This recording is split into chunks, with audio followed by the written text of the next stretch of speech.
My journey as a Superman fan started with a tattered red cape blowing in the wind. That ending rocketed me forward like a red-blue blur through a decade-long origin story and poignant tales of self-discovery and now fatherhood, and backward to the character's very beginnings. Now, on this podcast, we journey together across time and media to examine the stories that have defined the Man of Steel. Welcome to Digging for Kryptonite, a Superman fan journey. I am your host, Anthony Desiato. Joining me to discuss the Superman of Kingdom Come is returning guest, sweet Bernie Gerstmayr. Welcome back. Evening, Anthony. How you doing? I'm doing well. How are you, my friend? Really good. Really excited to talk about this book. I want the audience to know how you rallied to do this recording. You had lost your voice, and we didn't know if we were going to be able to do this. And just to pull back the curtain for a second, for the audience, it's only been a week since they heard us talk about Superman Returns. For us, it's been a little bit of time since that recording. But I had a very short window of time between our planned recording and the release of this episode, and it was a little bit up in the air, but we made it. You made it, and I thank you, and I'm so glad that your voice is back where we need it. Oh, I thank my high school students who were giving me home remedies. I was drinking apple cider vinegar and honey with lime and all this kind of stuff to try to get my voice back. And it worked. It helped a lot. Well, I appreciate it, and I'm sure that the audience does as well. So like I said, they just heard us 1 week ago in the conclusion to our big Donnerverse event. You and I talked about Superman Returns, starring Brandon Routh. And like I said at the time, I wanted to cover Kingdom Come next because, of course, Brandon Routh would be back in blue playing Superman, the Donnerverse Superman, but they would incorporate major elements from Kingdom Come into that incarnation during television's Crisis on Infinite Earths. So I felt like this was a perfect time to cover Kingdom Come Superman. It was really cool to read this and then simultaneously then watch the CW scenes. And YouTube has them actually in a nice order. You can watch them like all the scenes back to back, so you don't have to go through all the episodes. Yes, absolutely. That was very, very handy. So just to give people a sense of what we're going to be covering, primarily we will be covering the main classic 4-issue Elseworlds miniseries, Kingdom Come, from 1996 by Mark Waid and Alex Ross. We will, of course, also be touching upon the use of Kingdom Come Superman in television's Crisis event. And then this is actually a two-parter. Next week, fan favorite guest Rich Roney will be back, and he and I are going to talk about the main sequel to Kingdom Come, the Thy Kingdom Come storyline from Justice Society of America by Jeff Johns, Alex Ross, and Dale Eaglesham. So we got a couple of episodes here dedicated to Kingdom Come. Should be a lot of fun. Yeah, super exciting. So where do you want to start, man? How do you want to go? I always like to start big picture and trying to get to the heart of this, especially on the personal side. So look, any list that you might find, and I've looked up a bunch of them over the course of mapping out this podcast, any list of the top Superman stories, Justice League stories, Elseworld stories, DC stories, comic book stories, Kingdom Come is always on that list. And I'll talk about, my experience with it in a second, but I want to throw it to you first because I know you've been excited to do this. Even before I had asked you, and I had just said I was going to cover this, I know you commented, you're like, this is one of my favorites. So the big picture question, what is it about this story in particular that has resonated with you so much and made it one of your favorites? Well, gosh, okay, so there's a number of sides of this. I really started reading again, like we've talked about in that Death of Superman timeline. This was like the first, I guess, outside of Superman continuity event that I got to experience as a back reading again. And I had never really heard of Alex Ross. Is the first I had seen was his covers for Marvels, which was incredible to look at. Then I see Superman with gray hair, and I'm going, what is this all about? This is incredible. So I was super excited. It is really cool to say that I was able to read them when they came out. It wasn't after the fact in a trade. It was, I got them one by one as they came out. My mom was super excited. She's an artist, not by trade, but by very good talent. And she was excited because she saw Alex Ross's work, and even went as far as to get that Eagle, Bat, Thunder poster promotional, and then was lucky enough later to actually have it signed by Alex Ross too. So she still has it up in her house. But this is a very special book for us for many reasons we're going to talk about. But it is in my top 10, and I think rightfully so. And everybody I've talked to at the comic book shop says that is an essential that we should always have in the store. Yes, I can speak to, well, first of all, it's great to hear all of that, and we'll, unpack it as we move forward. But yeah, I can say from my own experience working at a comic shop for many years, that was always one of the books that if someone came in and, it didn't happen all the time, but yeah, every now and then you'd get the unicorn of like, oh, I'm looking to get into comics or looking to get into Superman. What should I read? And that was always one of the ones that you would show to someone. Mm-hmm. It's funny because, of course, I was reflecting on my own experience with Kingdom Come, and I was 9 or 10 when this first came out. I did not read it in single issue form, but I did read it in probably the first trade paperback that came out very shortly thereafter. Because I remember being a kid reading it, and I guess I have somewhat of a weird history with it because I liked it. I remember liking it as a kid, but for whatever reason, and I couldn't tell you why, there's nothing I can really pinpoint. For whatever reason, this was not one of those things that I always went back to, or that I always really held up as one of those all-time greats. Like, I recognized its value. That's why I would recommend it to people. And again, I remembered it fondly, and I understood why people liked it, but it just, I don't know. I really couldn't tell you why, but that's why I was so excited for this episode to finally go back to it. I have not read it in, I don't know, it's probably 2 decades. It's been a really long time. So I was coming to this with such fresh eyes, and I appreciated it so much, and I enjoyed it so much. But I will say one thing that sort of came to mind that I recalled as I was going through this process. I do remember being a kid, like really a kid, and reading this for the first time, and just being so struck by the art in particular. And what I can appreciate now is that this really gave me a wider sense of what comics can be and what comics can look like. I had never read a fully painted comic before. I've not read a ton since, to be honest, but it was one of those things, every comic I had read looked, more or less the same. And so I definitely have that memory of being a kid and being like, whoa, like this is different and this is really cool. Mm-hmm. That's what struck out to me is when I got to really learn more about how Alex's creation process is, and how he has consistent models that he uses for everybody from Norman, his dad, to Superman. There's actual models that he has sit and he would create these sketches of. That's just very, very different than anything we really got to see, especially in the 70s through the 90s until we see this in Marvel's and in Kingdom Come happen. And that was to me like, wow, this is on another level. Like still a comic, but it really brought comic art to, I think, a new definition. And how often, how frequently have you gone back to it over these years? Is this like every year you read it, or not quite that frequently? No, gosh, I wish I could do that. I'd say there's a number of books and series that I have on rotation. I would say it's a safe bet, maybe every 5 years. I'd say every 5. And I don't think I've read it in about 5 since, like, when you asked me to. I was excited to hear you're doing it.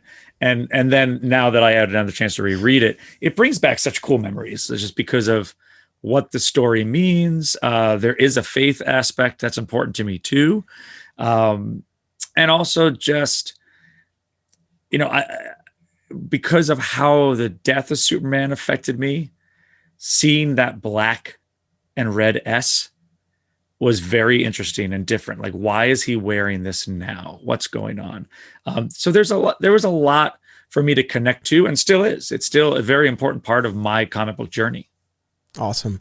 No, that's fantastic. I've used the word tentpole a lot on the show, talking about the tentpoles of my fandom: the death of Superman, Smallville, the Snyder movies more recently, Superman and Lois right now. I see that already forming as one of those tentpoles moving forward. And I wish I could say that this occupied that same space, but for whatever reason, it didn't. But again, like I said, I enjoyed it so much. I appreciate it so much. And I love, though, that it's been that for you, just as I know it has for so many others.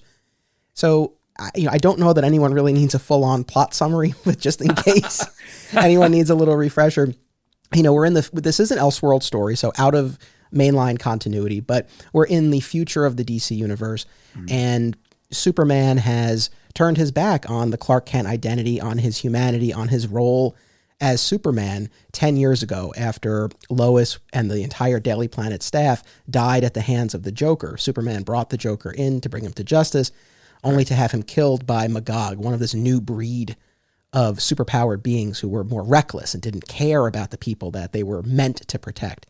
And rather than the people siding with Superman, they sided with Magog. And it was really this ideological betrayal. And Superman, again, abandoned his role as Earth's protector and went off to live a life of solitude at the fortress. And that's, of course, where we pick up with Superman and we go from there. But, there's so many things that struck me about this. And while it obviously touches on, many corners of the DC universe, Superman is really at the heart of it. So, of course, making it a natural fit for this podcast.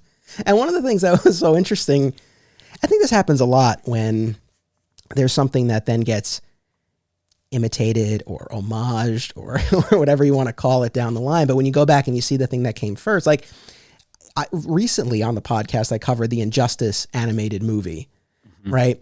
And so now, but going back to this, it's like, you see what a clear inspiration it was. Injustice went off and did its own thing, but clearly took many cues from this. So it was very interesting just to kind of put some of these pieces into their proper context. Yeah, without a doubt.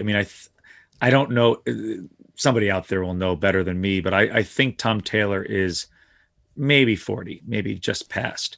But that does kind of make sense. If this is a tent pole for him, and he read it maybe when he was 16 or 17, that would make sense. That's part of his DNA as to why Injustice, he's like, well, let me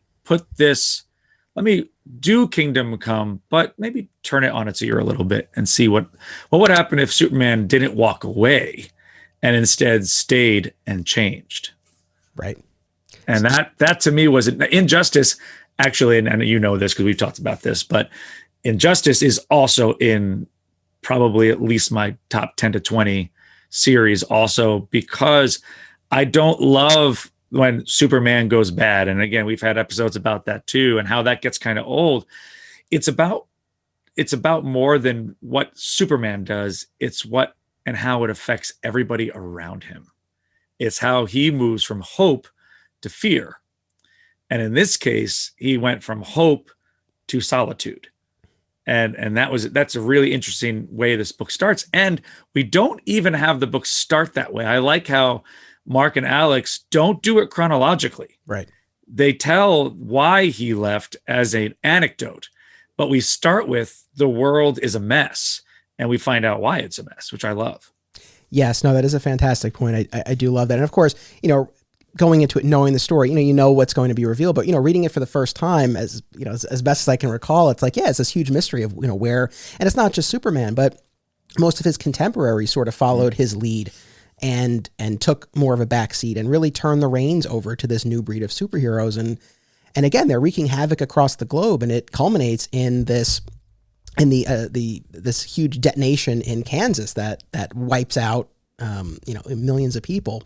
And that finally is enough to bring Superman out of seclusion when Wonder Woman brings it to his attention. And he then takes a much more active role in affairs. And then we go from there. So really, really fascinating story. I think I know my answer. It held up for you upon this reread. Oh yeah, without a doubt. Yeah.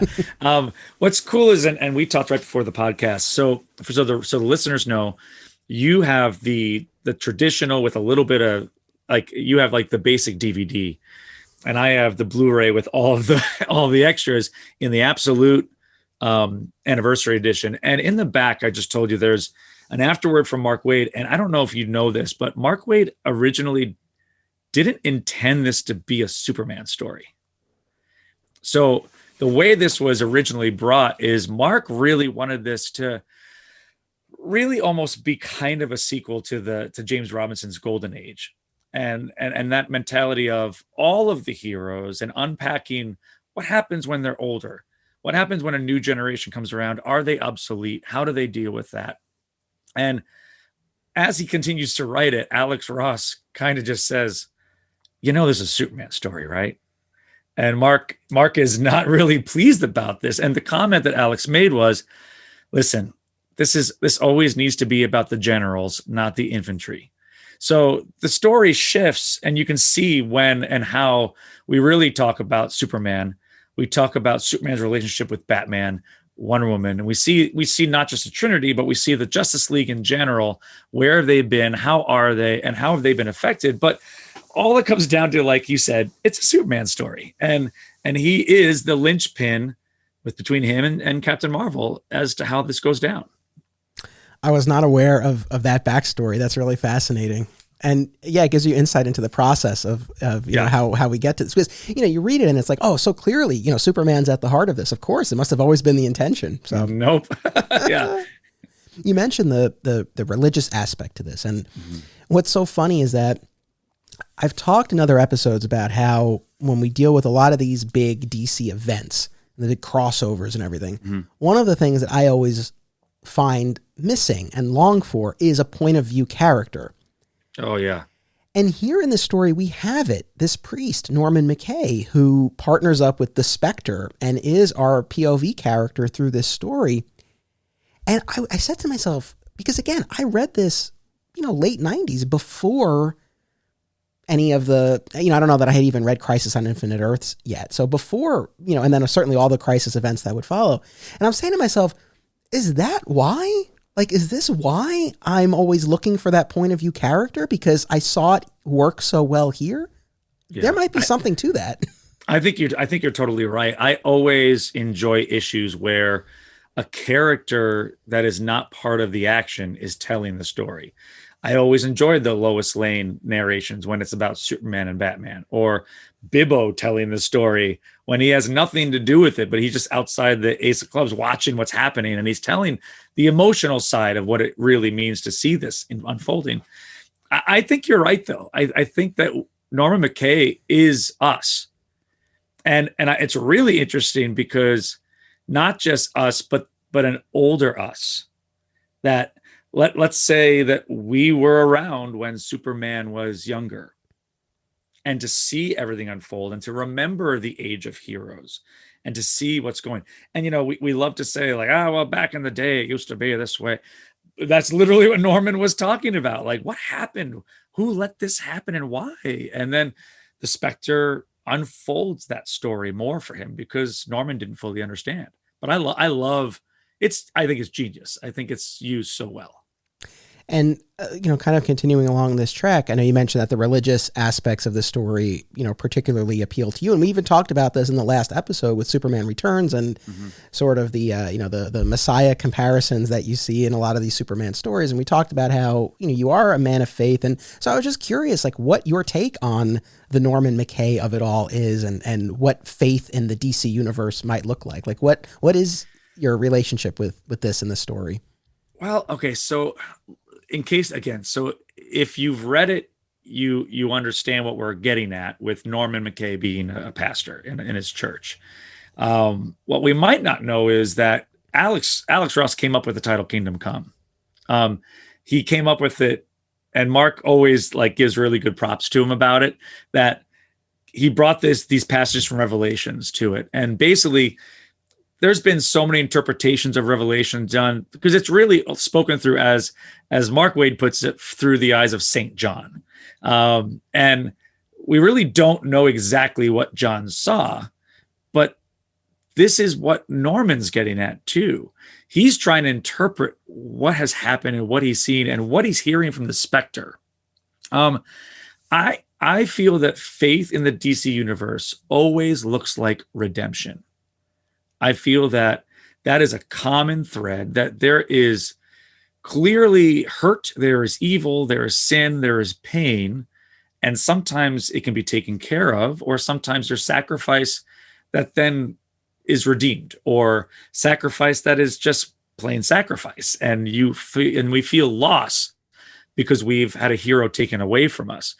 But this is really cool in this story because we see Superman walk away, and he is one of the most powerful beings in the universe, and he chooses to walk away.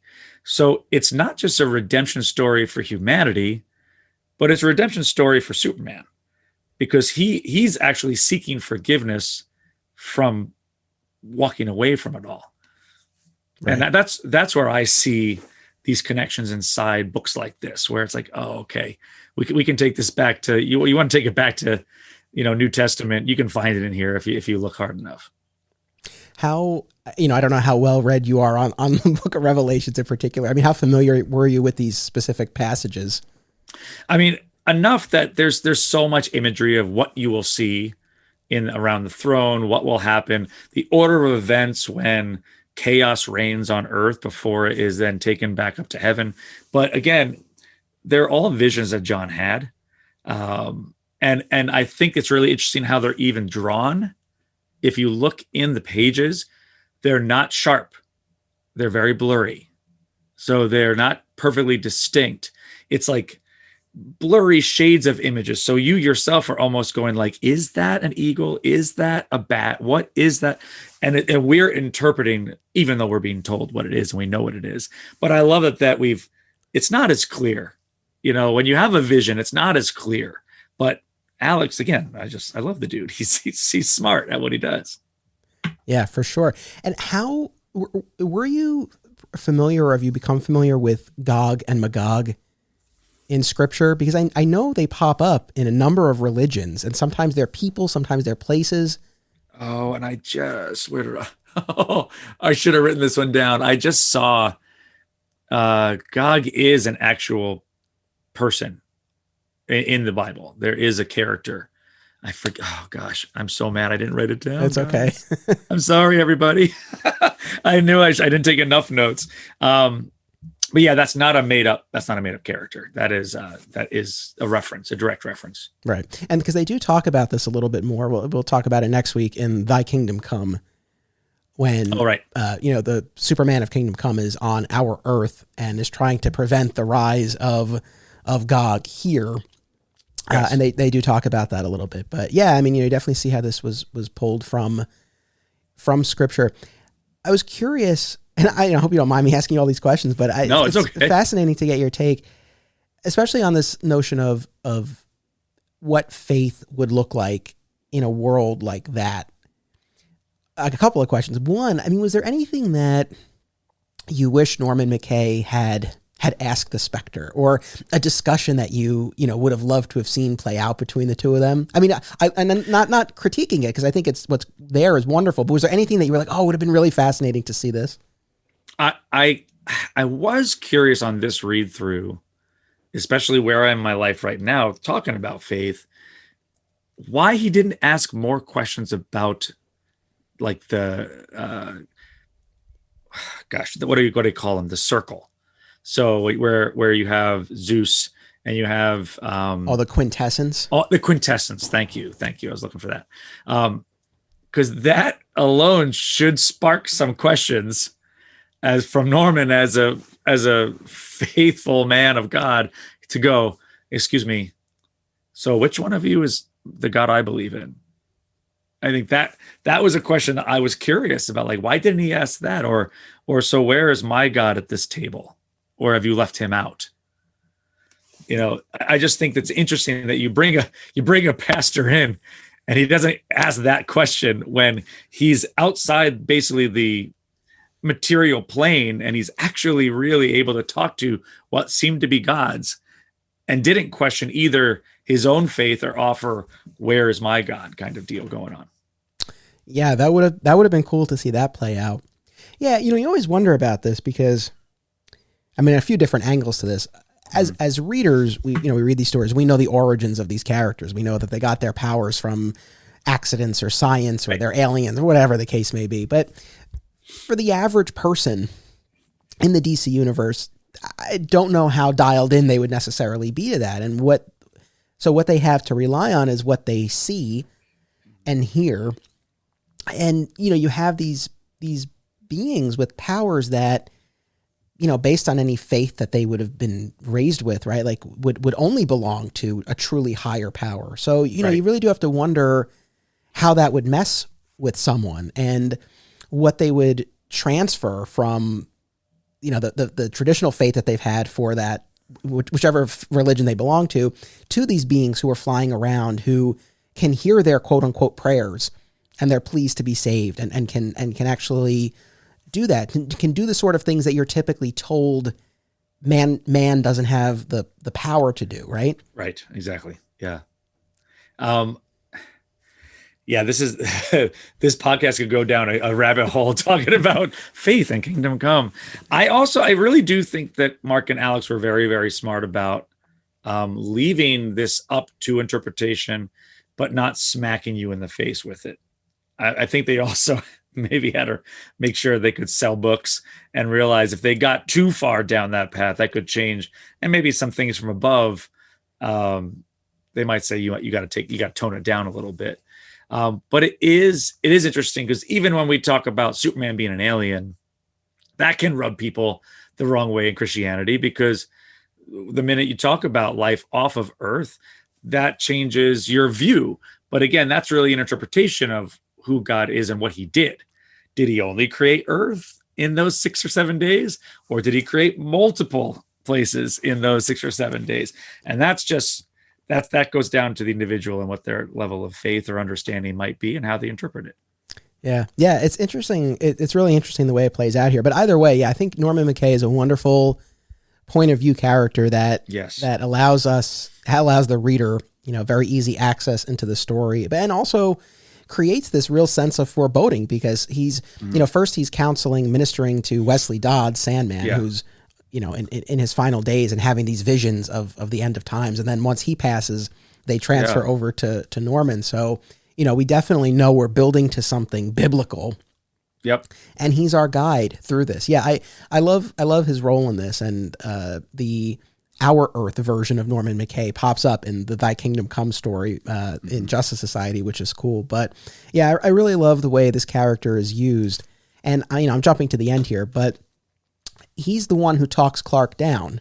Yeah. At the end of the story, after the world leaders have dropped this atomic bomb on the gulag that Superman and his allies had set up to imprison everyone. We'll talk about all of that. Yeah, but, there's a lot. Superman's on this rampage. And again, he's given up the Clark identity. He's returned to being Superman at this point, obviously, but still not Clark. And Norman appeals to him as Clark and is able to convey to him that, he needs to forgive himself, and is able to get through to him. I mean, so he's not just this, this passive guide throughout the story, this silent observer. He really steps up when it counts. Well, and there's two things about that. We spend 4 books of this series where Superman, Kal-El, keeps reminding people to stop calling him Clark. That it is very clear he has turned that off, and that is gone. But it's also very, very mindful of them to not choose an everyman as the point of view. They chose a pastor who would definitely have coaching or an understanding of how to say, like, my son, it's okay. Like, bring it back. Let's make sure you're like, let's really understand why this is going this way. A regular Joe or Jane on the street might not have that ability to talk sense into somebody in that way. Whether you're a raging alcoholic, whether you're dealing with an addiction, whether you're dealing with some sort of sin. I mean, Clark's dealing with anger and murderous rage. So you need a Norman McKay in this sense to talk somebody down like that. And he appeals knowing that Clark will snap him out of it, not Cal, but Clark. Right. And, the other thing too, that I'm sure plays at least some role, though it's not stated explicitly. And we've talked about this here and there on the show. I know not a lot of comic book stories, some, but not a lot really touch on what Clark's faith would be. But again, growing up where he did, you imagine that going to church on Sunday was a part of his life and was part of what Ma and Pa raised him with. So again, even if it's not talked about often, you figure it's probably there. And even if it's a smaller part, definitely the appeal to his humanity and to Clark won the day. But, you have to think that maybe there had something to do with the fact that, he had that connection from his upbringing. Well, and outside of Superman, I'm trying to think.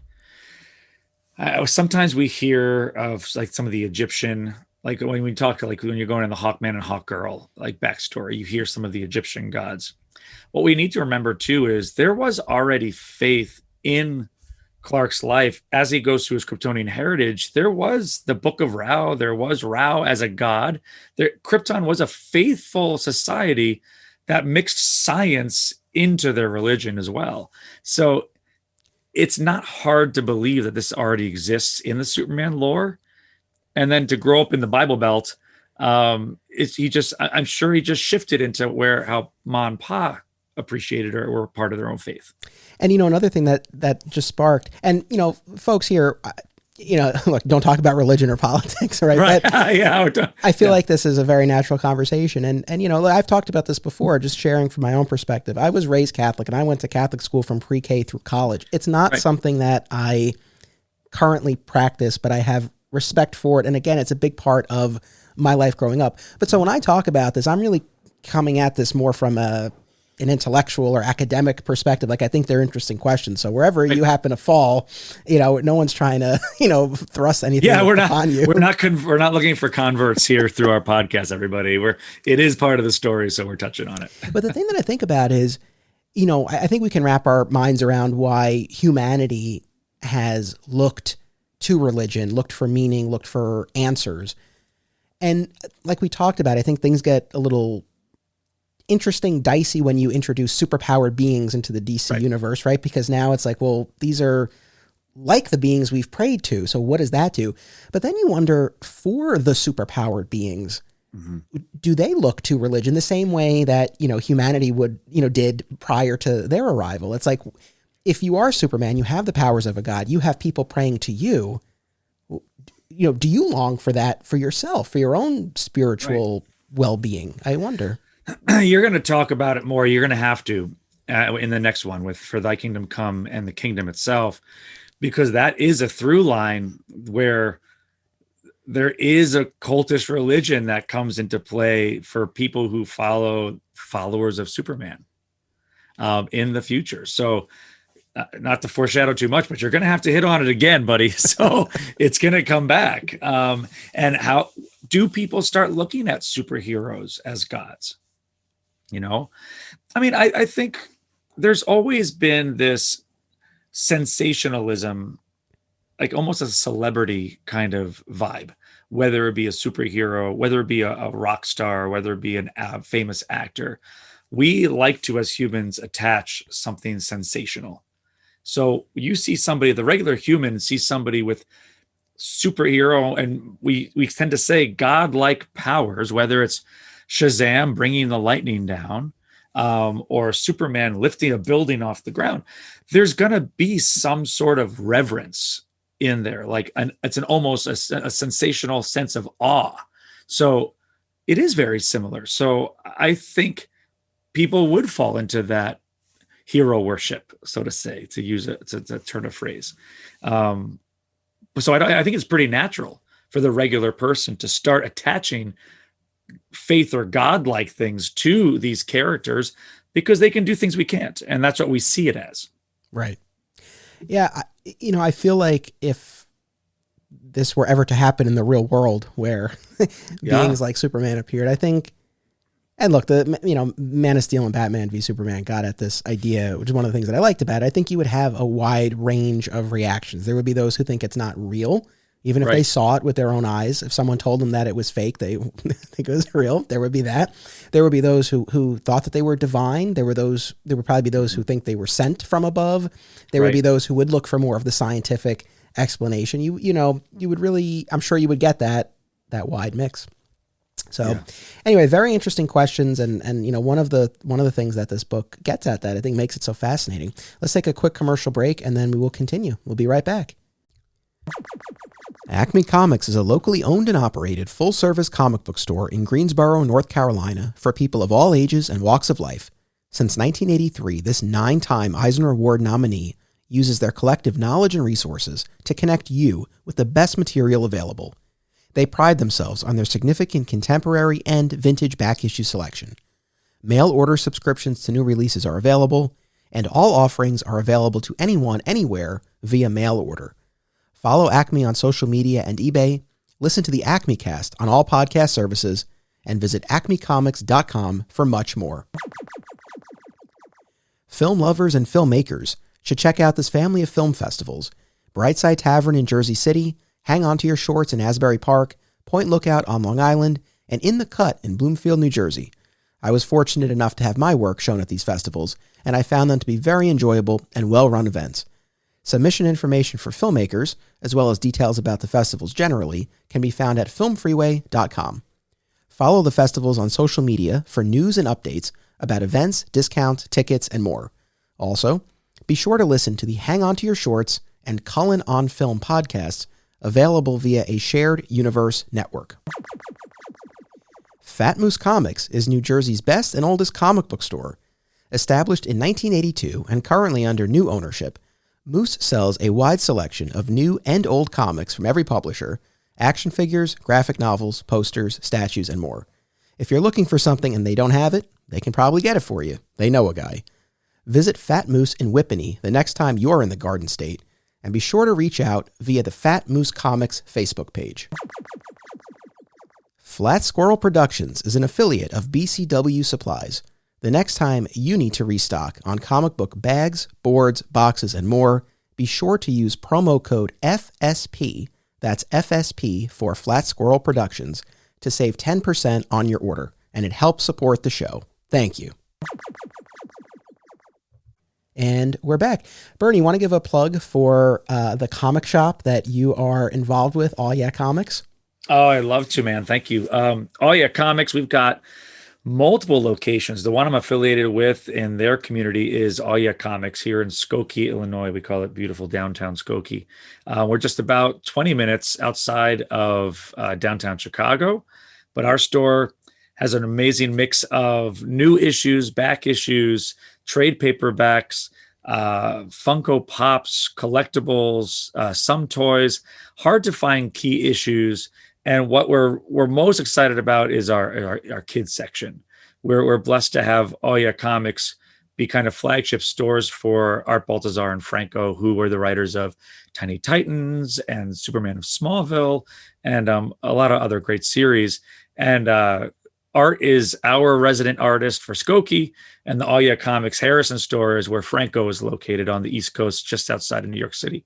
But yeah, we'd love to have you guys come into the store, say hi to Sweet Bernie and my buddy Joe. And yeah, so thanks for giving me a chance. No, of course. And All Yeah Comics Harrison, that's my local shop. I have a pull list there. People will be hearing about this in upcoming episodes. I have a pull list for the first time in years. I'm really proud of you. I'm very proud of you. And I got there in part because of this podcast, because I've caught up. Like, I've closed from Crisis on Infinite Earths to the present. Mm-hmm. I only have a couple of remaining gaps in my reading history, and they'll be closed by the end of this year. So I have added Action Comics, the current War World saga, to my list. I've also added, for better or worse, we'll see, I'm trying to keep an open mind, Flashpoint Beyond and Dark Crisis.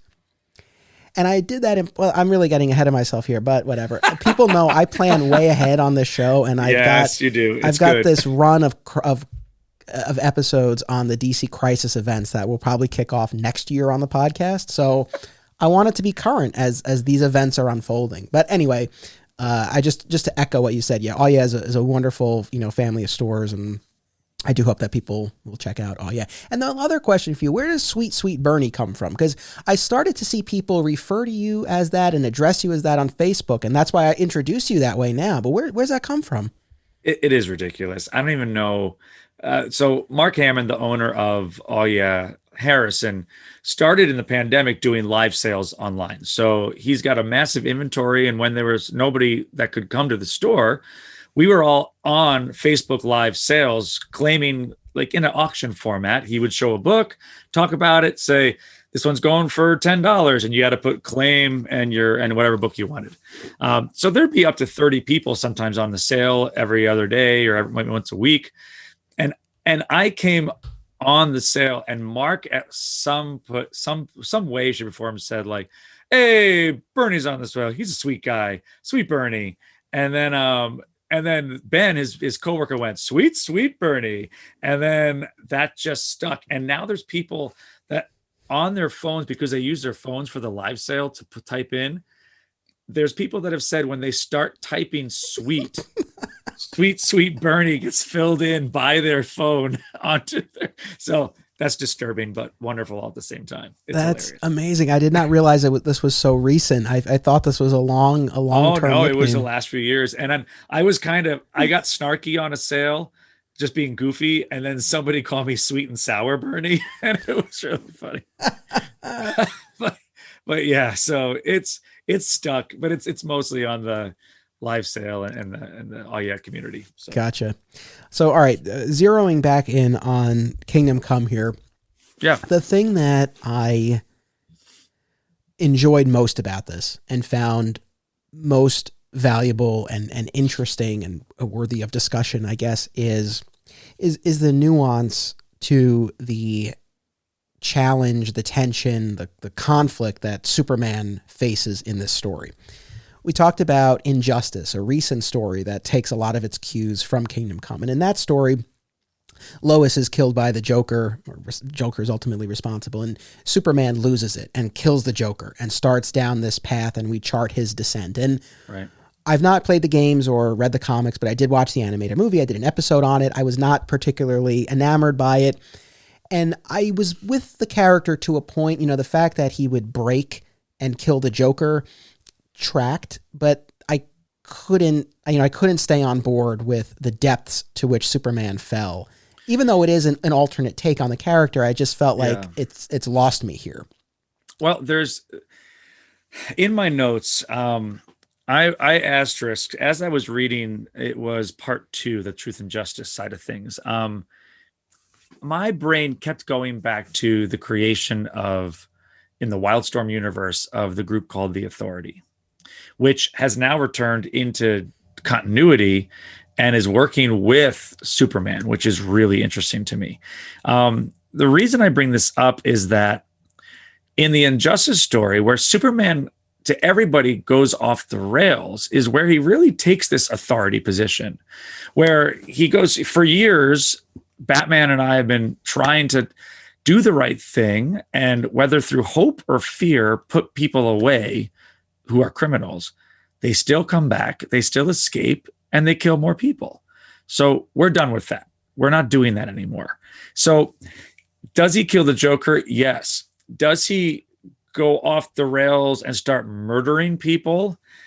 He doesn't in those books, because it's veiled in this idea of, no, like, now justice means if you're wrong, you die. Like, and that gets considerably black and white and very dark quickly. And that's, of course, not going to be looked at as good by the heroes. In the Kingdom Come sense, Superman sees others doing that. So he doesn't know how to react. He doesn't clearly agree with that. And then when he sees the masses go, yeah, that makes more sense. They're criminals. We're innocent. They're killing innocents. They should be killed. And then they're like, yay. And then he's like, I don't know what to do with this. So I think he leaves not out of fear, but leaves because of, I guess, the unknown. He is dumbfounded as to what to do. Yeah. I mean, that's the thing. It really feels like this, like I said earlier, this ideological betrayal.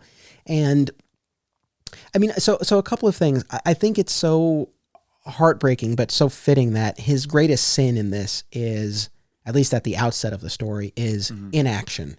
Right. And here's this man of action. He debuted in Action Comics. The sign off for this podcast, which comes from Infinite Crisis, which of course came out years after Kingdom Come, but it's about what you do. It's about action. Yeah. So for this man of action to give in to inaction and abandon his post, it's, is it as visceral and thrilling as when he shoves his arm through the Joker's chest? No, maybe not. But no. It's so much, I think there's so much more depth and nuance to it. And so again, the fact that inaction is his sin, really gives us, I think, a lot to sort of explore here. And again, this idea that Magog, like one of this new breed of heroes, does take that step with the Joker, kills the Joker. And, Superman expects that people would react the way he does, and they don't. They're happy. This is what they want. They want to see the Joker punished. And, he sees this shift, and he abandons his post. The masses, the people in our stories, and it's funny, you're just finishing up the Donnerverse stuff. Look back to Superman 2. He's fighting the 3 Kryptonian villains. They're clearly winning. And he's hurt. He doesn't know what to do. He's at a loss, and he flies away. And the first thing you hear is like, no, don't leave us. And then things shift, and it gets rough there too. But the masses and the regular people have always been a very interesting barometer in these stories, either cheering on our heroes, or like we've seen in our bronze stories together, where, you can't win. Superman will try to hold this building up from falling on hundreds of people, but then they're mad because he didn't fix the building before he left. And they're yelling at him saying, you're a bum. So it's just very interesting to me. He's at a loss, and the people are the ones that are really forming. It's like a mob mentality. That's the issue. I thought of our Bronze Age discussion when I was reading this, and I thought of that scene in particular, how quickly the people turn on him. And in that in the Kryptonite Nevermore, they're heckling him. It's this is your champion, how much he's done for you. Yeah. And they're so quick. So, that sadly felt very, very true to life, but you feel for Superman. I mean, I guess, what is your take on him staying true to his ideals and A, not killing the Joker, and B, trying to bring Magog to justice for killing the Joker? Oh, goodness. It's really, really hard. Of course, I'm going to be on the side of Superman. That's how I roll. That's how we've both been a fan for this long, because I feel if Superman goes over the line, it's hard to believe in hope. It's hard to believe in what he stands for. So while of course I'm gonna be really I'm on the side of his ideals, we're also realists. And a side of us goes, but maybe, and you see what's going on, and you see the constant disappointment of more innocent people getting killed. But again, I think he is proving that, listen, we still, if we don't follow truth and justice, more things are going to go wrong than you realize. If we go down this path of we just start offing people, who becomes the judge? Do the judges and the executioners become the very same people? That mob mentality that's mad at Superman, what if they suddenly have the kind of power that it is to make the decision to kill people? That's why we have a justice system in place. And Superman is on the side of justice, and not right versus wrong, but protecting the ideals of the sanctity of life, and not allowing anybody to willy-nilly decide who's important and who's not important. Right. Yeah, no, I'm with you on that. One thing that I said this to you off mic, I wanted to bring in one thing from Thy Kingdom Come, the Justice Society story, because it factors in here specifically. Within that Thy Kingdom Come storyline, Alex Ross wrote and painted a special that focused squarely on the Kingdom Come Superman. And there is a very poignant scene between the Superman of Kingdom Come and our Lois Lane. And she's able to get him to unburden himself. She says it's always been, the Lois Lanes of the universe, are here to listen and carry the burden for the Superman of the universe. Very nice scene. But he describes how he lost his Lois. And we see the scene unfold. And so this adds some layers to what's given to us in Kingdom Come, right? We actually go into that moment in that Thy Kingdom Come special. And when he finds Lois, she's still breathing. She hasn't fully succumbed to her injuries yet. And in their final exchange, Clark says to her, I'm going to find the Joker. I'm going to make him pay. I'm going to hurt him. And she says, no, don't give in to that. Don't lose Clark. And he doesn't understand what that means yet. He will when it's over, but he doesn't understand it yet. But I thought I'm split on this. I'll be honest with you. Because on the one hand, there's something very pure and noble and very aspirational that even in the face of the most insurmountable, horrific personal loss, and it's not just Lois, it's all of his friends, but specifically Lois, that he still holds true to his ideal. Like you read Kingdom Come, and that's the way it plays, and it's like, oh, wow.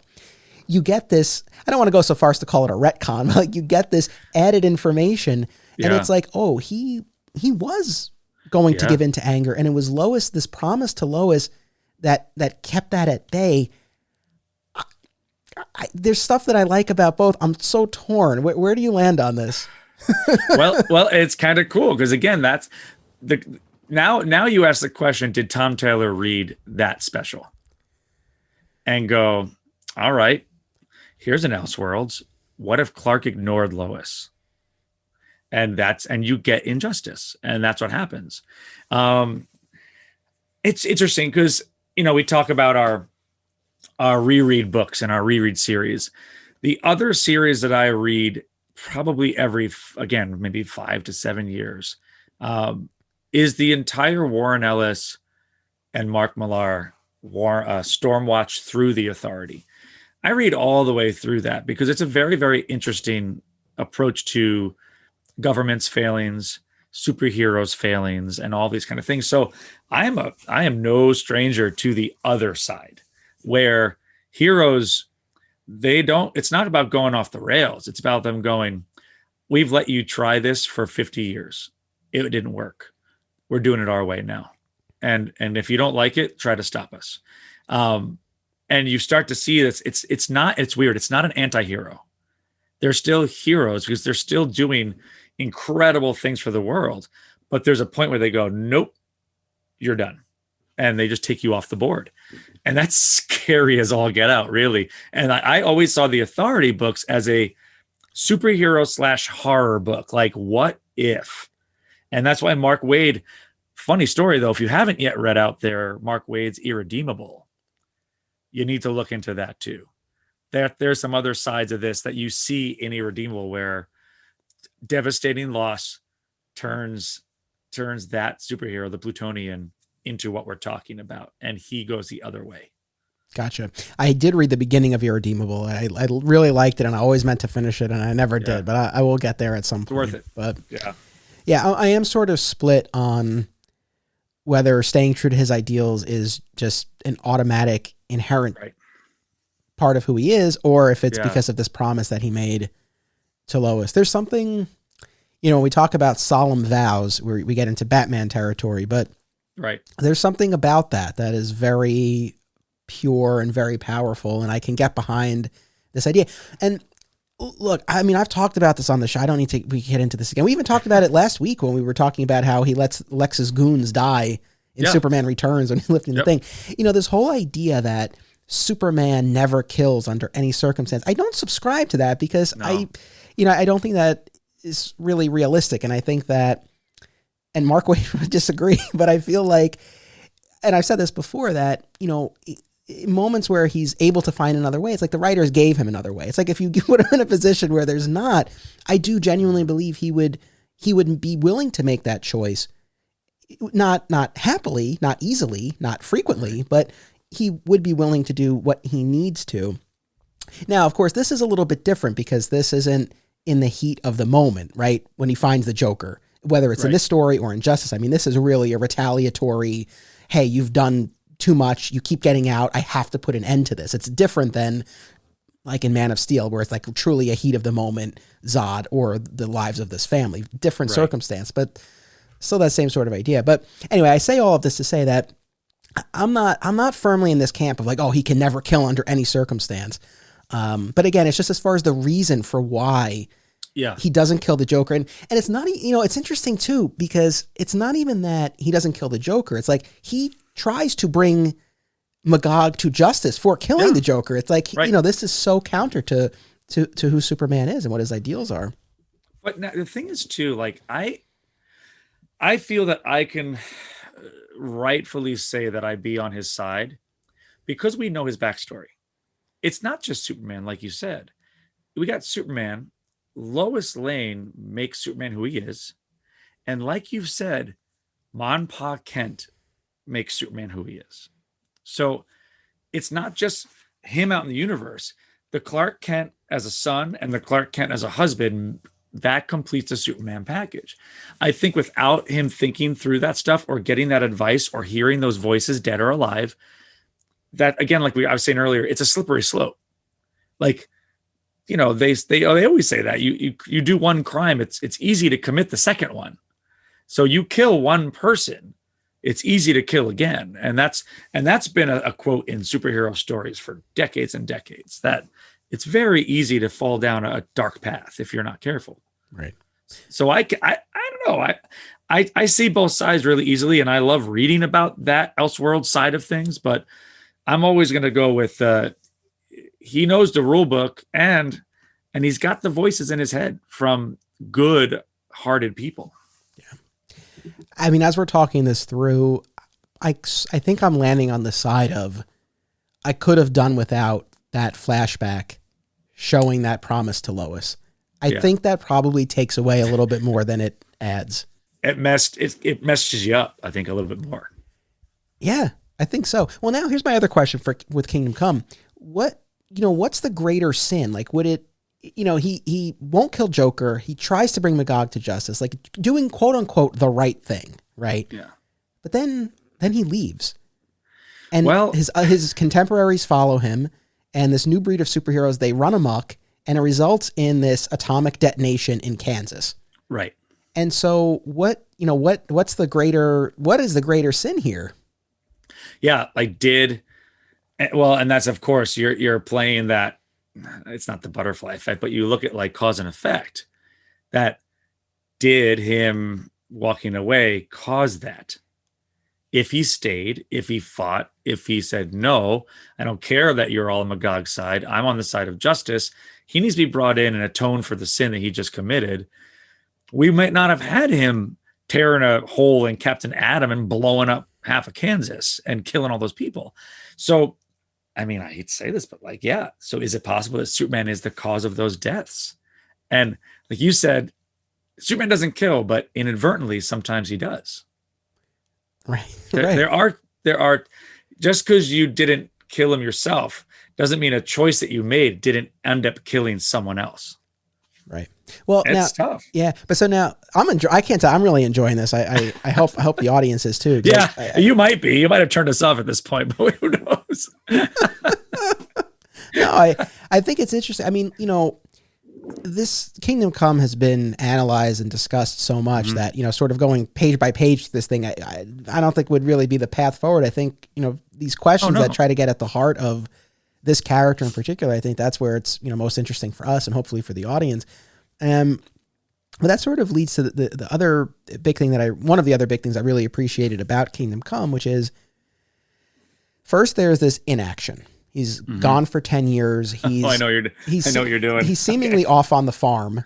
Yeah. Right. It turns out it's the fortress. That was an interesting thing, right? He's given up both identities, right? He's really just Cal, I guess, at this point. But it's in the home, the physical space, literally, that was provided by his Kryptonian heritage, but made to resemble the home of his upbringing. Yeah. So, you still see that blend of, you can't totally turn your back.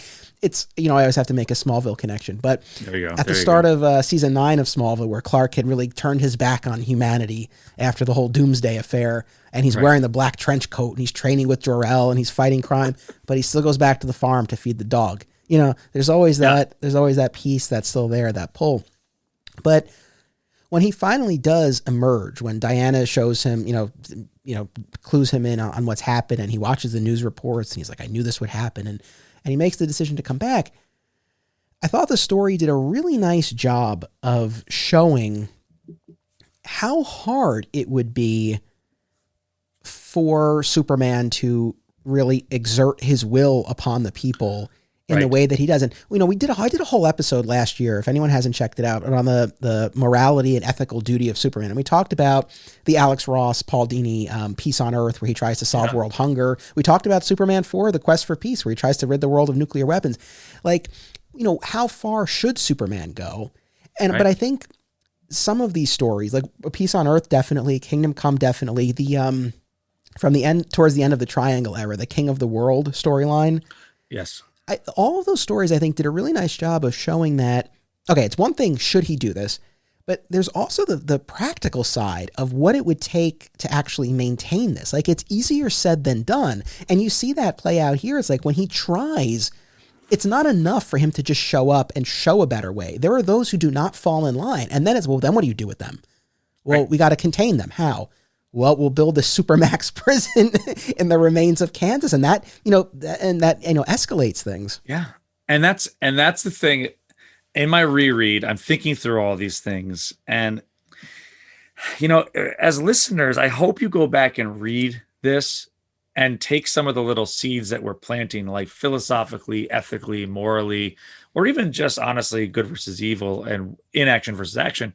And find them in here, because I think you'll be pleasantly surprised that you will ask yourself interesting questions. But it is bananas to me that Superman goes, well, let's just put them all in a prison, and I'm sure it'll be okay.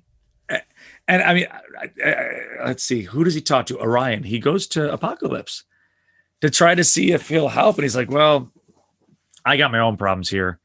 I thought it'd be easy once I took care of Darkseid, my dad. It wasn't as easy as I thought it was, which is a really interesting contrast to what Superman's even asking him to do. And he goes, but I can give you like my most, my wisest prison, like blueprint maker. So that part is crazy to me, where it's, how did Superman not go, this is going to be a mess? It's like you put a powder keg inside a powder keg. Like, what's going to happen? Well, but I think that's, I agree, but like, I think that's the beauty of this story, where he goes from inaction to too much action. Like, he overshoots the mark, he overcorrects. Yes. Yeah. But I guess that goes to show that maybe the true path and the way really is, I guess, well, I don't know. I was going to say leading by example, but I feel like that's too easy, because I guess that's what he was doing. And just to kind of tie this back to what we were saying, this question that I posed of, was it the greater sin to leave, right? But you could make the argument. I don't know, what would he have done had he stayed? It seemed like he was losing the people, the masses. Right. So, look, you can play what if, and maybe if he had stayed, maybe he could have gotten through to people, but you could argue that was such a clear break and a clear line in the sand that if he had stayed, maybe we would have just gotten a battle between him and Magog, or, sooner. Right. Which you actually, in the Superman continuity, that happens also too, in the name of Gog, that whole storyline too. You mean the Chuck Austin thing from Action Comics? Yeah. We're probably not going to talk about that in either of these episodes. Don't talk about those. They tried really hard. That was let's see if we can get people to buy comics. I guess the idea of the prison, to me, I don't know. I go back. I'm going back and forth on the pod. I'm creating dead air, which is really, really bad, Anthony. No, but listen. While you gather your thoughts, I just want to just to piggyback off of what you were saying about Orion. I love that Orion scene, and it's so amazing because like Orion thinks that Superman wants to ship everyone off to Apocalypse. No, yeah, and he's like, I got my own problems here. I don't need your people. Yeah, and Superman's pretty hard. Superman, I forget exactly what he says to Orion, but he's basically like, "You suck." Like, yes. Like he insults him. Like, I thought you were better than this or stronger than this to deal with this. I know you would have thought that maybe Superman would have had a little bit of empathy for, I don't know. That was kind of funny, but yeah, very, very interesting. So so as far as Superman creating this prison, which of course is modeled after the Legion of Doom headquarters, you got to love that. It's just hilarious. Yeah. There's so many great little Easter eggs, which I got to tell you about the farm. Don't let me forget to talk to you about the farm, aspect too. That's an Alex Ross Easter egg, which is amazing. But so let's say Superman stays.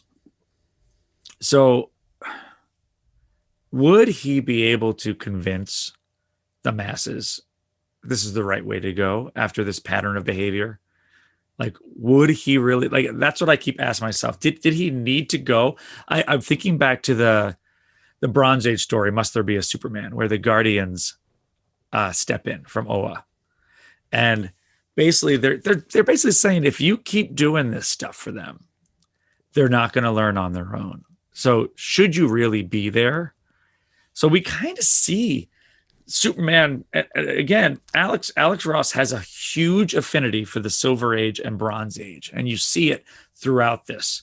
Not just Easter eggs, but literally woven into what he's talking about. And I really think that was him and Mark going, yeah, he needs to step away. He needs to let people see what happens when their best people say, okay, I'm out. And don't forget, all of the other heroes dealt with stuff too when Superman left.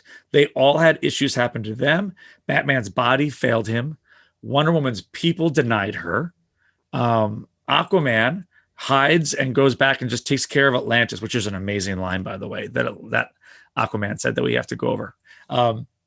But then when Superman comes back, they all come back. So that move is an impetus. It's they're all going, yeah, we're dealing with the same kind of stuff.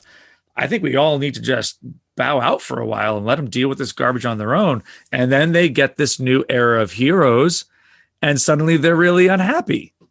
Right. And they don't know what to do.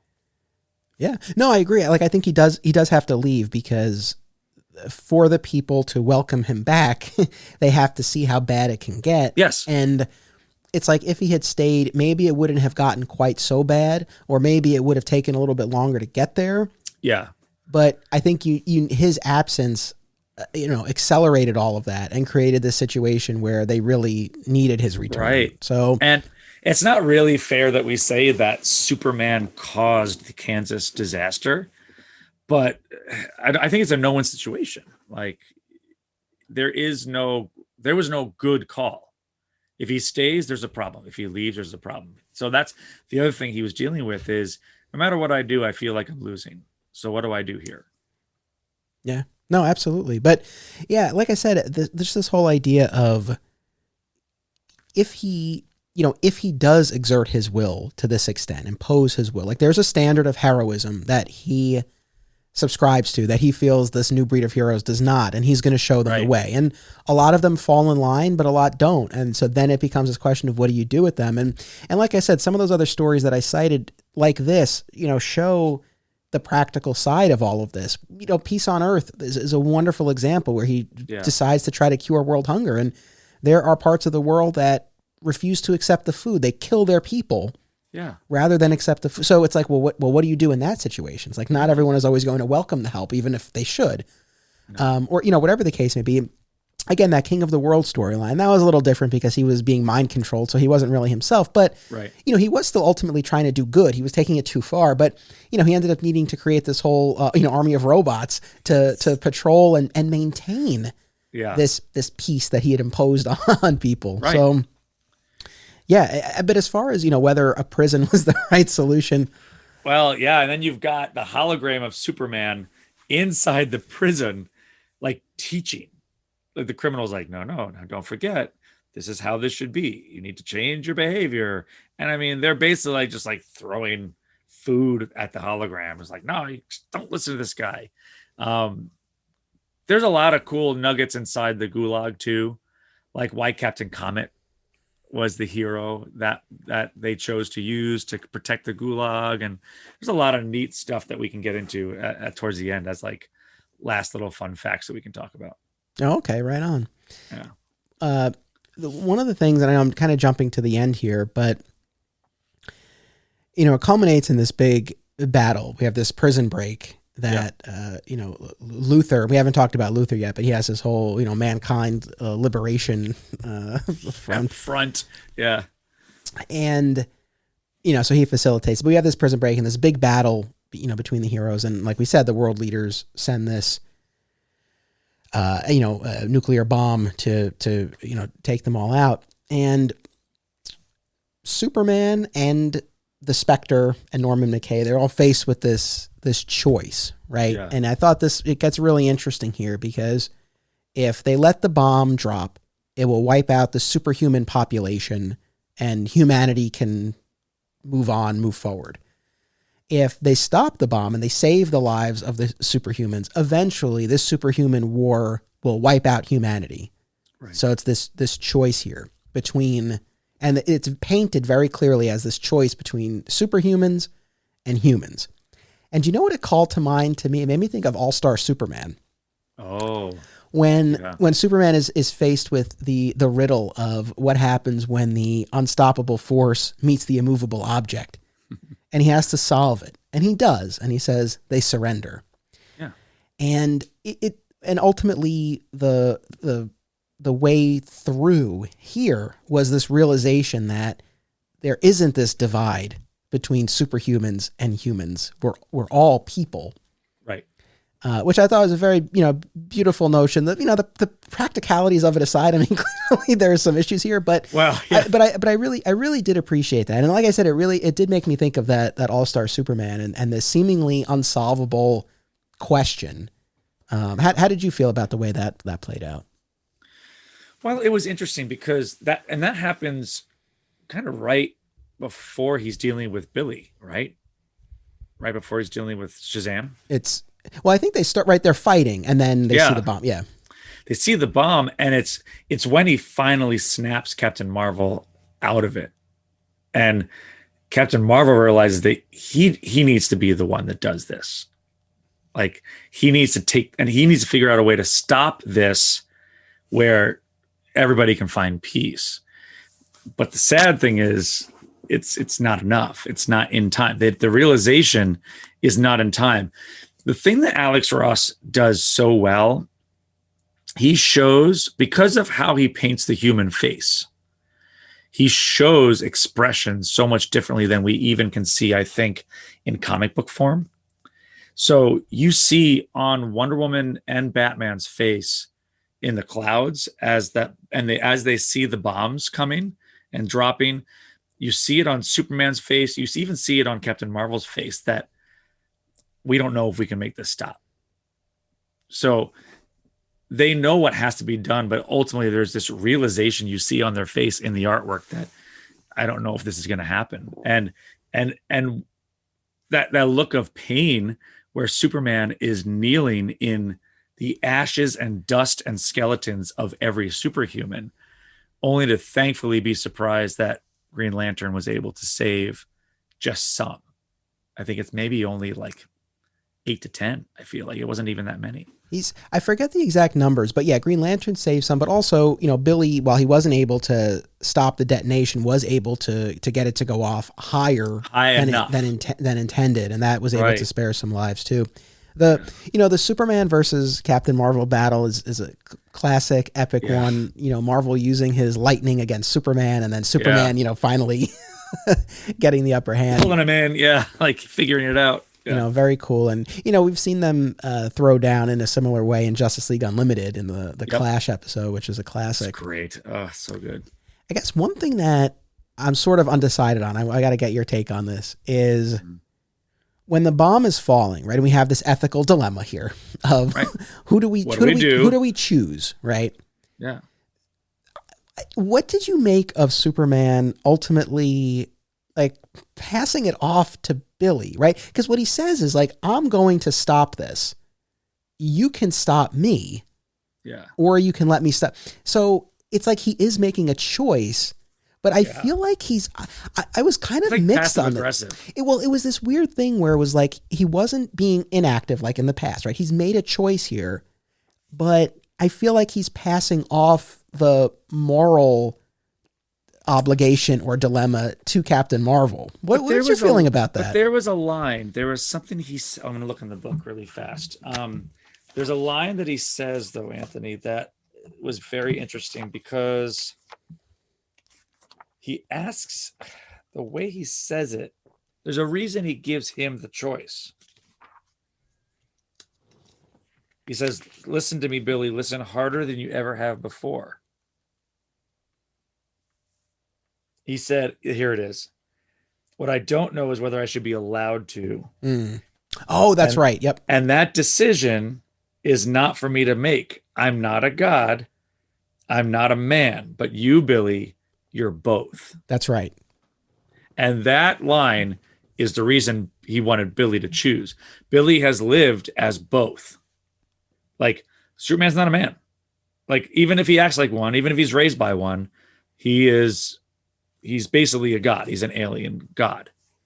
But that's why he says, like, more than anyone who ever existed, you know what it's like to live in both worlds. Only you can weigh their worth equally, which is very interesting. All right, that's a good catch. I'm glad you reminded me of that. And you have Norman, because Spectre tries to have Norman McKay decide, and Norman's like, well, I'm a man, I can't decide this. Yeah. No. And then Superman is like, I'm not a man, I can't decide this. So there's a reason for why he you know what it is? I think the reason why, like, I blocked that out. You're like, I'm bothered, but oh crap, Bernie proved me wrong. No. I think it's that I don't, this notion of of Superman saying I'm not a man. To me, I mean, I get it. I get it, but it's not. I guess it's not the way I see the character. So I'm like, I don't know. I feel like you were raised as a man, and you have the humanity that you would be capable of, worthy of making this decision. I think that's what it was. When I say, like, I think I blocked it out, I think it was because I didn't really love that angle or that take on it. But we just talked about it. We talked about that. What makes Superman, his character is the humanity side of what raised him and who loves him. But I think he's literally saying, like, dude, I can't do this. I can't make this decision. I've tried to make this decision. Yeah. I think that's where he's coming from, that I've tried to make this decision. Clearly I can't do it. You lived in both. Figure it out. And that I think resonates more with me. This idea of, I've made these two critical decisions. First, to step away, and then to come back and to, impose my will. Right. And both have had disastrous consequences. But I really do like that it's not like he just bows out. No, like, he goes at the bomb. Well, and that I think ultimately gets right at the heart of the character, where in the moment he's going to choose life. And in the moment there's a bomb coming their way. And it's like, if he stops it, it's possible, likely even, that this battle will rage on and humans will die. But that's a hypothetical. That's not in the moment. And another Smallville comparison. You love it. So I think, that made me think too of the 200th episode of Smallville.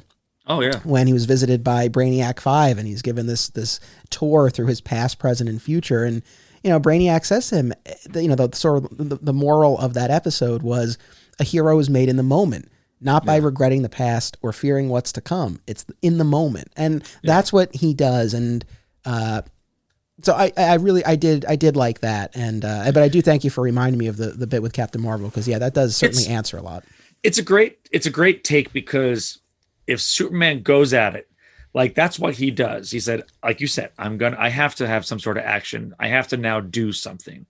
You're either going to stop me or let me do it. And I love that they figured out a third choice, because Marvel doesn't stop him and let the bomb drop. He doesn't let him go and let him stop the bomb. He takes the fault. Now, don't forget too, we talked at the very beginning of this episode, where do we see Faith show up? Redemption. Billy has been under mind control of Luthor and is probably now in this regretful pain of what has he been doing over this time that he's been under Luthor's thumb. This is his way of saying, I'll take it. Like, let me do it for you. I need redemption to know that I was a hero again, kind of deal. I love that, like, they go, nope, we got a third choice. It's not one of those two you thought it would be. It's just great writing. Yeah, no, I dig that a lot too. And then, from there we do go to this, Superman's rampage, against the world leaders and getting talked down. And the eyes, I love the eyes. The way he draws the eyes are so bright red. Yeah. Those red eyes. When you see those eyes get red, you're done. Yeah. And then ultimately, speaking of his eyes, Diana gives him the pair of glasses to help him see a little clearer. And, he rediscovers the Clark Kent part of himself and, clearly, closes a loop there and brings us full circle. And, he embarks on a relationship with her, which It's interesting that although Superman Wonder Woman pairing, this is definitely one of the biggest, most classic examples of it. I know obviously the New 52 played around with that for a bit, and Right. and prior to Lois and Clark getting together in the modern comics, they toyed with it here and there, but certainly in the context of this story, I think it works, and it's not just the two of them, right? It's yes, their romantic relationship, but also the reforging of the Trinity and bringing Bruce back into the fold. That there's an anecdote in the back of this version I'm reading that Mark Waid was so excited because they finished the fourth, they almost finished the fourth book, and that 1 year later epilogue is that last thing. And he said it was a really cool moment because they were working, and Alex Ross walks into the room and just kind of lightly tosses this paper in front of Mark, and it's the three of them sitting down having coffee. And Mark he was elated. Like, this is incredible. And it's a beautiful, beautiful shot. Like, there's joy. There's a little tidbit that we don't really see a lot. And we don't see it since possibly even Golden Age Batman. Batman smiles a lot in this book. If you look back at the art, Batman rarely smiles ever. Even if it's a smirk, maybe. But there's some legitimate joy, and especially in that epilogue, it's very neat to see that they not only come back together, but there's legitimate happiness for each other and for them. It's cool. Yeah, it was nice to see. I really want to get into Brandon Routh in Crisis, but what were some of those other fun facts or tidbits that you had about Kingdom Come? Okay, so few quick lines for the random fun things for you and the listener that you'll enjoy. One of the great lines that Aquaman says. So they're going down to ask for help. We need your help. Can we send some people down to Atlantis? They're looking to pawn these guys off on anybody. They want to go to Apocalypse. They want to go to Atlantis. Aquaman says, "You have hundreds of champions to defend a few land masses. I protect the other 70% of the world."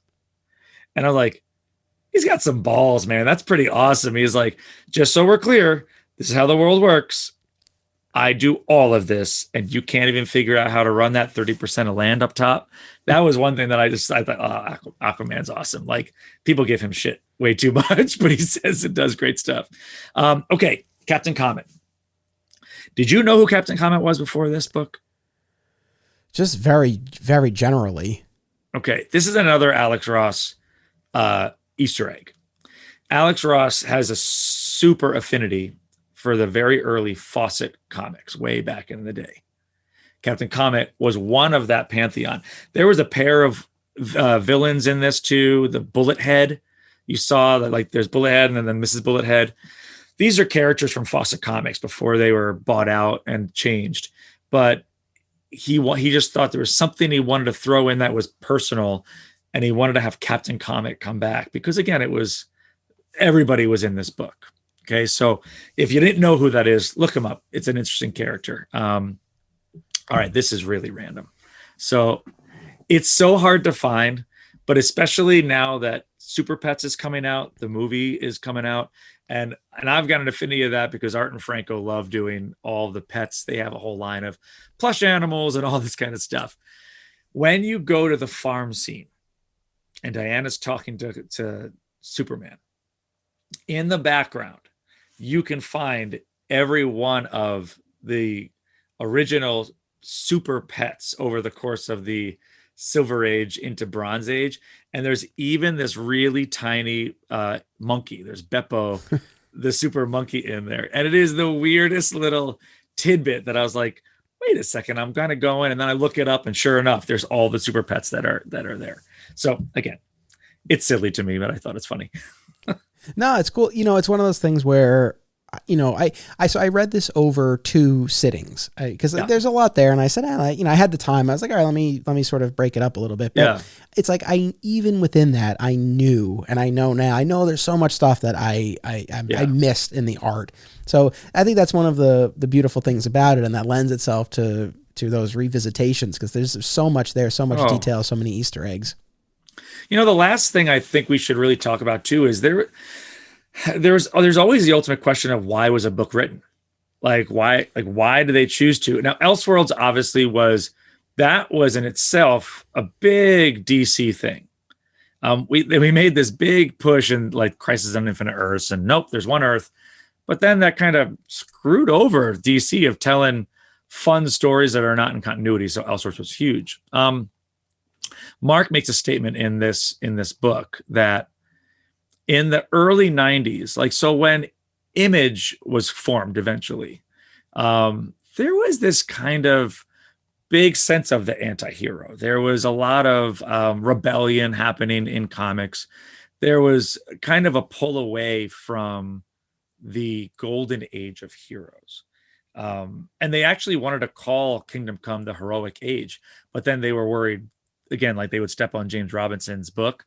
But they both felt that they really needed something to kind of contradict that early, very raw, fight the power vibe of 90s early comics. And they went, let's do this and try to incorporate that into this story, but then bring this idea of what does truth and justice really look like. And there's a line in Kingdom Come too, like you need to teach them what justice looks like and what it means. But so again, that's a great, we always want to think about like, why was this book written when it was written too? Yeah, absolutely. And the I guess it's funny. I was gonna say the more modern. I mean, it is more modern, but it's still for 20 years old now. But Action 775, Whatever Happened, or What's So Funny About Truth, Justice, and the American Way, and similar type of story that positions Superman against these authority-like figures with more extreme measures. And it's within the context of the story, it really poses this fundamental conflict between these types of characters, but in the more meta sense or publishing sense, it's are these characters, our characters, and their brand of heroism still relevant, especially when compared to what's maybe arguably more popular at that moment in time. But so you get stories like this that remind the characters within the story, but also remind the audience why these characters have endured as long as they have. So last fun tidbit that I think is always goofy, and you see it done in different ways. I mean, we both appreciate Batman too.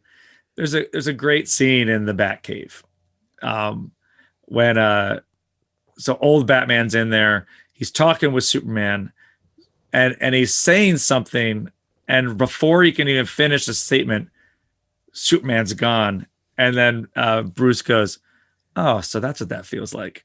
And there's little things like that I love. People like Mark Waid. Mark Waid knows a dumb amount of things about the DC universe. He is a go-to like trivia person, even facts that cannot be always found easily on the internet or in books.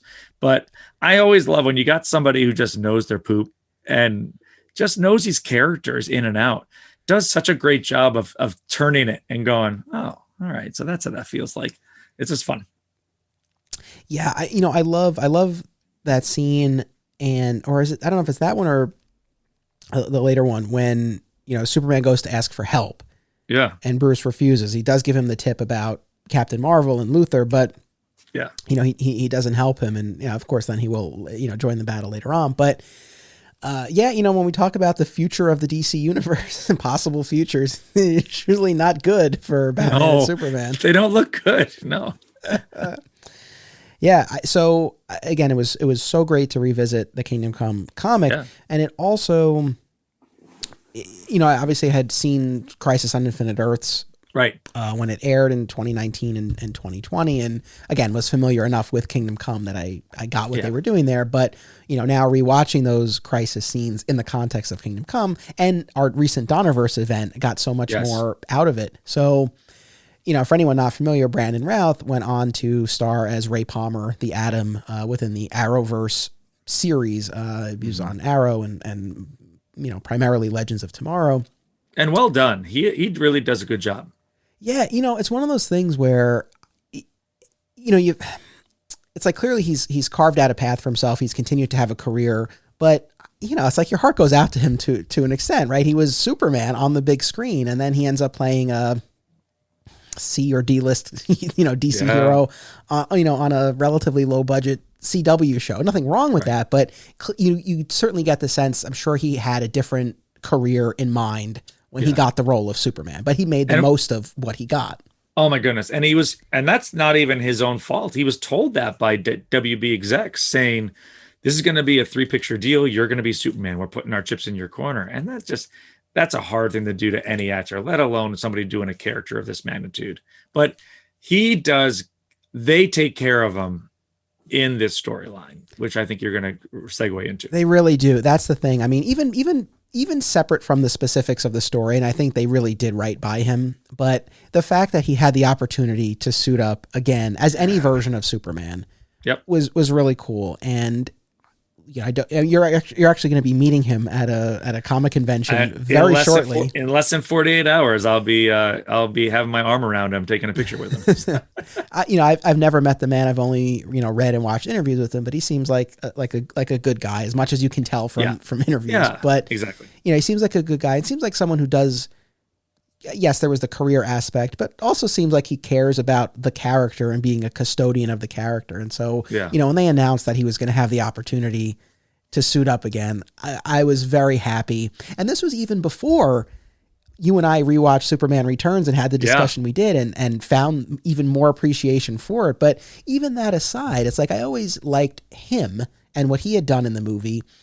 Even if my opinion of the movie, wasn't what it is now, because I did come around on it in a lot of ways, but I was just so happy for him that he got to do it. I remember he would post his workout videos, like he was getting back in shape to play Superman, and then when it turns out that it's not just any Superman, but it's his, and I guess this is maybe somewhat of a question, although I don't think really, but he is, for all intents and purposes, playing the Superman he played in Superman Returns. He references having a son named Jason. We get some of the iconic musical cues. The aesthetic of the Daily Planet is reminiscent of what we got in Superman Returns. The final time we see him in Crisis, he's flying in outer space, smiling at the camera, just like all the Donner movies.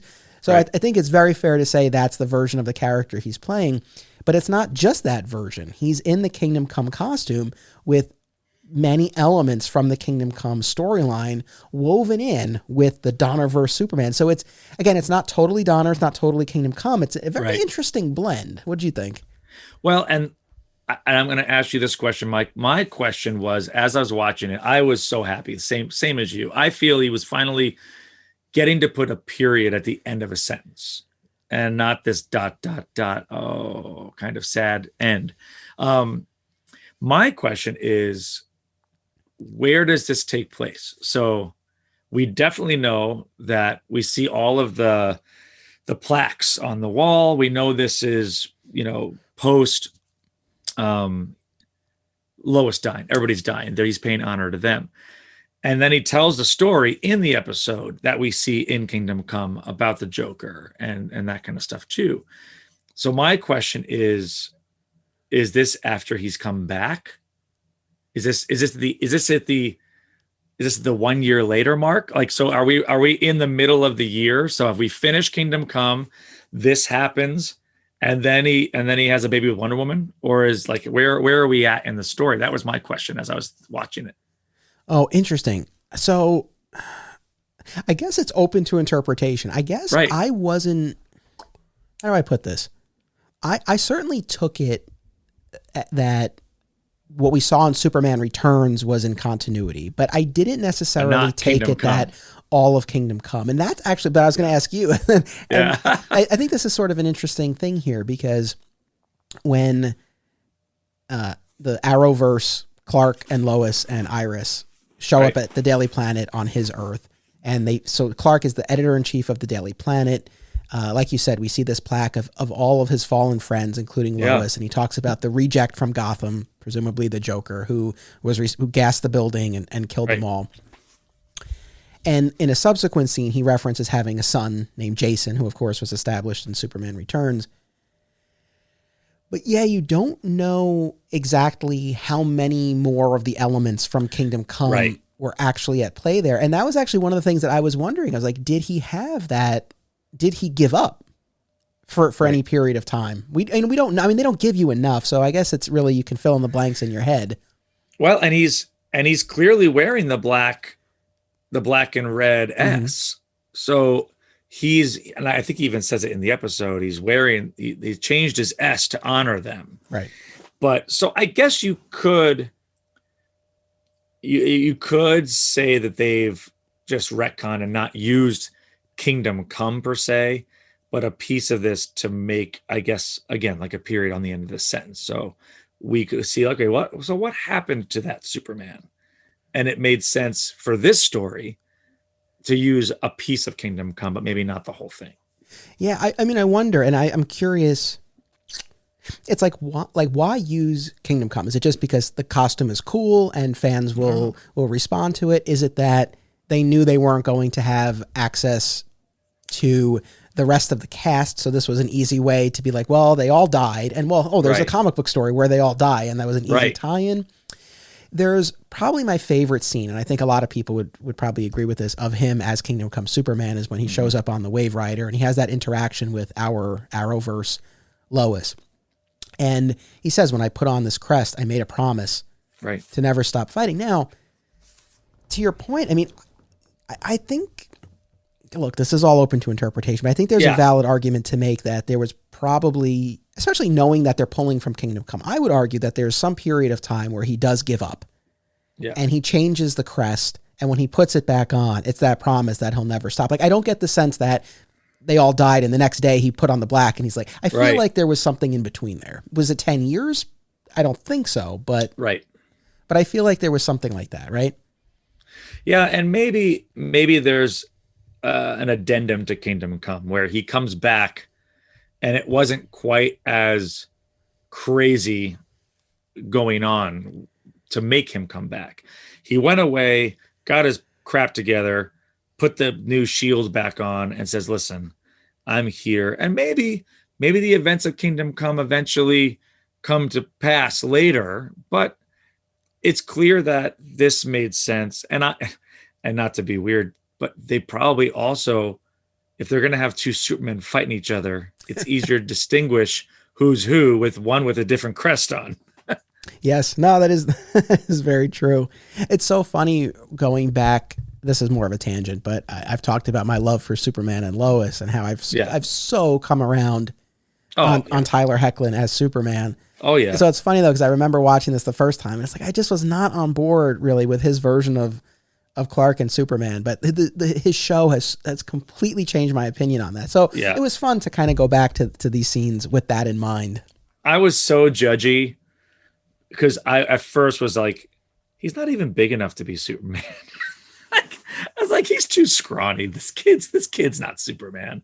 But then you start to go, oh yeah, okay, he's okay. He's good. He's good at what he's doing. Yeah, look, with a tweak to the costume and letting the 5 o'clock shadow come in and giving him the right, giving him the right material. Yeah, it made all the difference. The show's going in the right direction. They're doing great stuff. Yeah, but as far as Brandon Routh as the Kingdom Come Superman, my favorite moment is that scene on the Wave Rider in the next exchange with Lois where she asks him, we've never gotten an explanation for why he changed the costume. Yeah. And he says, because even in the darkest times, hope cuts through. Hope is the light that lifts us out of darkness. And so I loved that they articulated that about this, because the costume's awesome. It's cool. But to have that meaning behind it, I think really adds to it. Yeah. And to just, again, have a legit Superman actor say those words, that adds a lot of weight to, it's not just somebody saying that, he is one of the Supermen that we know of and will historically always be Superman.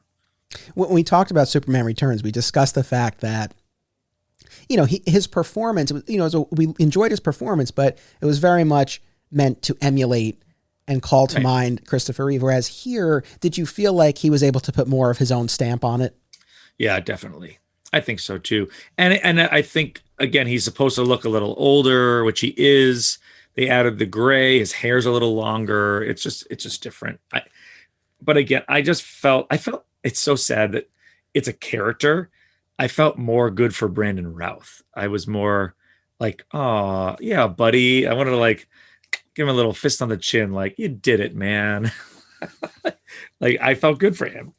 Yeah, it's look for the reaction to Superman Returns. We talked about it.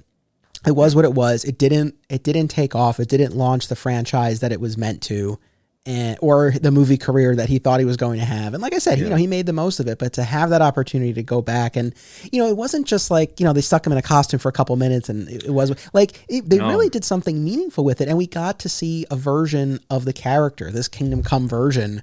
Yeah. On screen and where we hadn't before. No, and I was hoping we'd get Tom Welling to have more time, and we've talked about that. But I think they really did care enough to say, like, hey, let's do a solid by this character, by this version of the character, by this actor. And he's great. I think he does exactly what's needed. And the wink at the end, flying around Earth, it's classic. Yeah, they really did right by him. Unfortunately, you don't get, you get the scene with them in the Daily Planet, and then of course he is mind controlled by Lex and the Book of Destiny, and we get, for CW standards, a pretty solid aerial battle between the two Supermen. And then, interesting. This actually segues to the last, I guess, big question that I wanted to pose. Just tying this back into the Donnerverse and everything that we talked about before, because once Superman, the Brandon Routh Superman, comes back to his senses, he makes a remark about, this is actually the second time I went crazy and fought myself. So the direct reference to Superman 3. Right. Yeah. But I guess more specifically, if the Superman that he's playing in this movie is the Superman from Superman Returns, and I think that's fair to say, and we know from our prior discussion and analysis that is the Richard Donner Superman from the first two films. Yeah. I mean, how do you feel about this as the and I don't even want to say ultimate destination, because the story continues and maybe we'll get to see that, which we can talk about in a second. But I mean, if this is the end of it, or at least somewhat of a stopping point for now, I mean, how does this work for you as the progression of the Donnerverse Superman?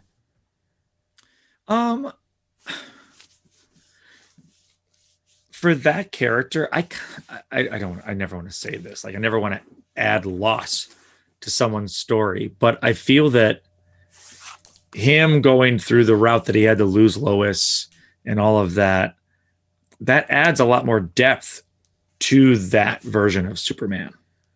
That the early Superman is an origin story, some familiar villains from the comics, but a lot of camp. The Superman Returns character, and then into now this finish, it offers more weight, I think, a little bit more depth to the character.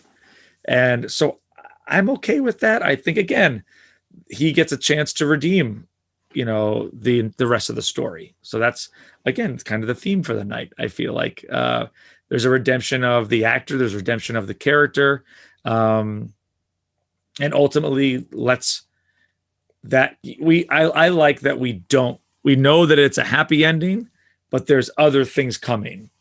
So who knows if we'll see Brandon Routh pop up on Superman and Lois.